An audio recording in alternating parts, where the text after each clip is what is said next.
这是迪雷，各位观众朋友，大家好，欢迎您收看藏人行政中央电视台本周西藏华语新闻节目，我是主持人卓玛。本期的主要新闻有：达赖喇嘛尊者获颁南非4万南达和平奖；中国政府持续迫害藏人政治犯；司政边巴次仁持续在印度东北部展开访问；藏人行政中央领导人祝贺墨西哥议会成立支持西藏小组。议长康波苏南丹培致函祝贺智利众议院新任议长，副议长卓玛次仁女士出席捷克印度建交75周年庆祝活动，驻日内瓦代表为德语版《焦点西藏》一书进行首发揭幕，驻台湾办事处接待职工彻泽仁波切和印南扎西伦波寺主持。驻北美藏人联络官贡嘎扎西视察纽约与新泽西周末藏语学校。下面请看详细内容。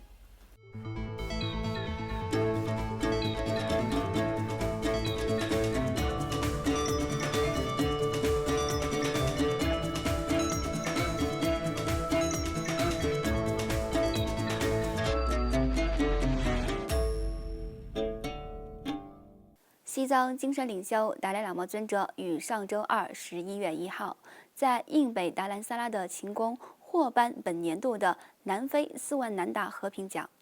南非4万南达世界和平与社区发展基金会主席伊什沃尔·拉姆卢奇曼王子向达赖喇嘛尊者颁发了该奖项，以此表彰尊者对促进世界和平、非暴力和人类团结方面做出的非凡贡献。该奖项此前曾颁发给南非前总统纳尔逊·曼德拉等多名国际知名杰出人士。另外，在中国政府的残暴统治下，西藏境内的藏人正在持续遭受无止境的迫害和压制。据可靠消息来源，在去年6月遭捕的青海僧人景美嘉措，在拘押1年多后，仍未作出任何判决。另外，一名西藏康区鲁霍县僧人格西丹增贝桑，由于在狱中遭到酷刑折磨，不幸于本月初离世。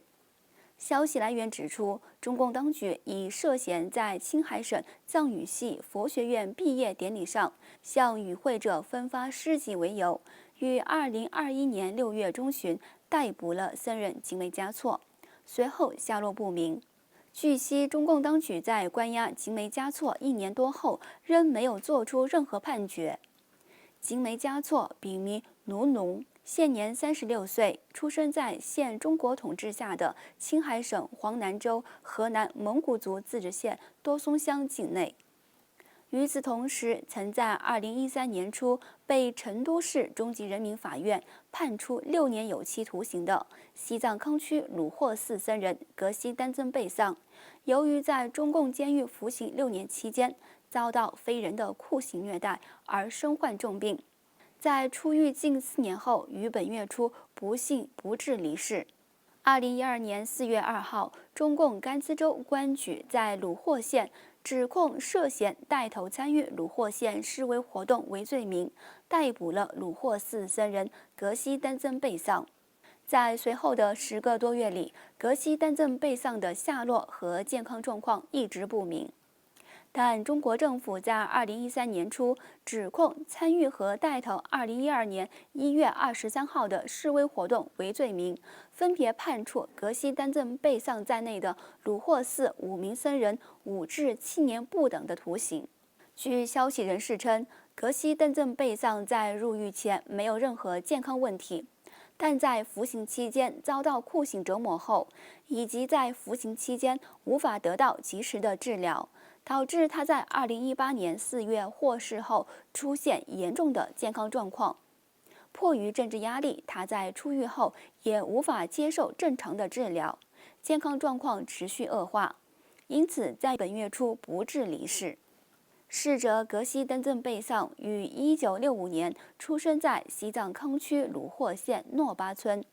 少年时期入当地寺院学习佛法。1986年，格西丹增贝桑流亡印度，并在印南哲凤洛塞林寺学习佛法。在完成各项学业并获得格西学位后，返回西藏鲁霍寺担任经师。此外，正在印度东北部阿鲁纳恰尔邦藏人社区进行访问的司政边巴次仁，于本周访问了该邦境内土定、丹增冈、蹦迪拉和达汪的藏人社区。在访问上述藏人社区期间，司政边巴次仁相续会见了当地印度官员，并与当地藏人社区的民众进行了交流，并参观了当地的寺庙、社区行政办公室、保健中心和学校。在与各社区的藏人民众进行互动时，司政谈到了藏人行政中央的主要目标，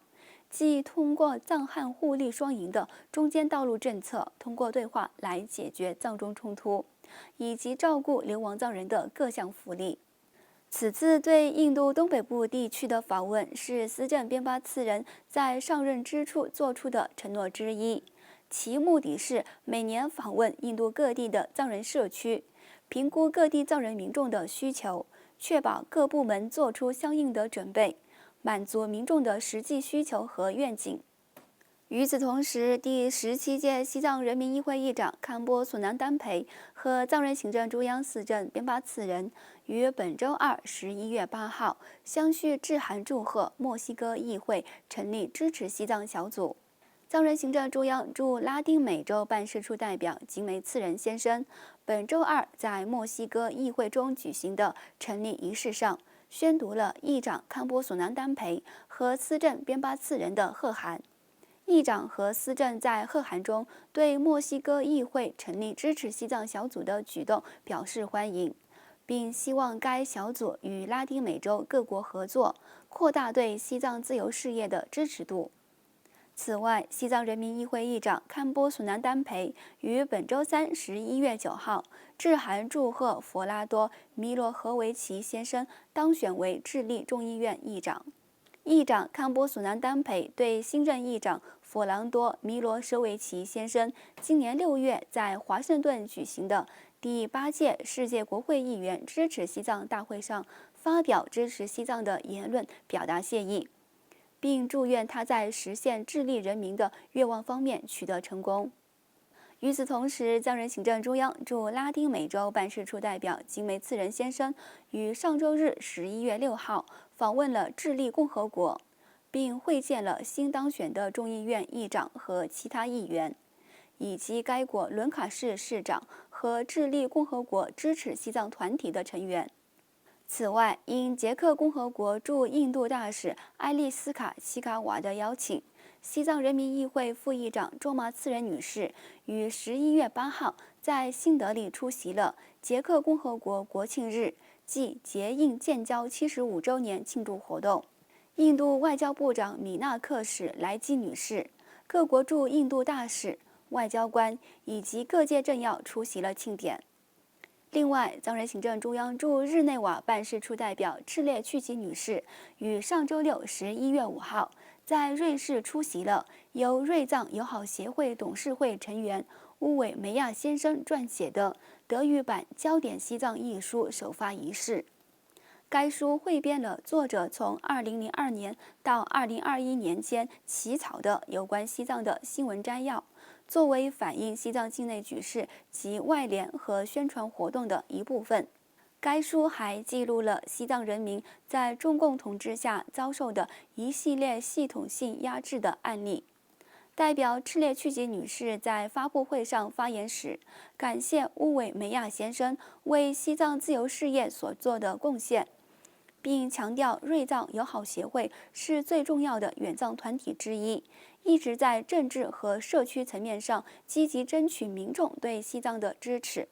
与此同时，藏人行政中央驻台湾办事处代表和工作人员于上周相续在办事处接待了来访的藏传佛教直贡噶举派第37任法王赤赞仁波切和印度南部扎西伦布寺主持西迦仁波切。应驻台湾办事处、在台藏人协会与台湾国际藏传佛教研究会的共同请直贡彻赞仁波切于上周日11月6号在台北国际会议中心为近千名台湾佛教信众传授了巴林佛藏极净莲师灌顶。